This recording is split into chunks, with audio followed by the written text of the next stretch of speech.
Soak your quinoa for 6 to 8 hours. I drained the quinoa and I'm using 2 cups of quinoa, so I put 3 cups of water in there, and then I put turmeric, cumin, and black pepper. And now I'm just gonna put the lid on. I love that noise.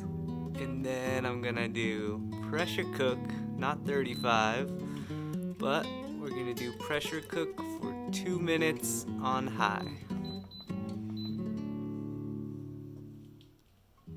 Make sure that this is set to sealing. Okay, so it's been 11 minutes, natural release, and now it's time unseal. Here we go. Look at that.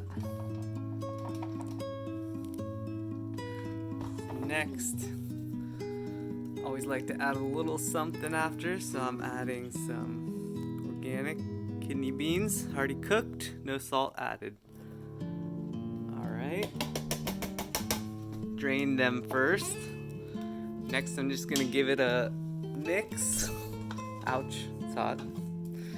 Give it a little mix, and voila. Should be ready to go, just add salt. Yum.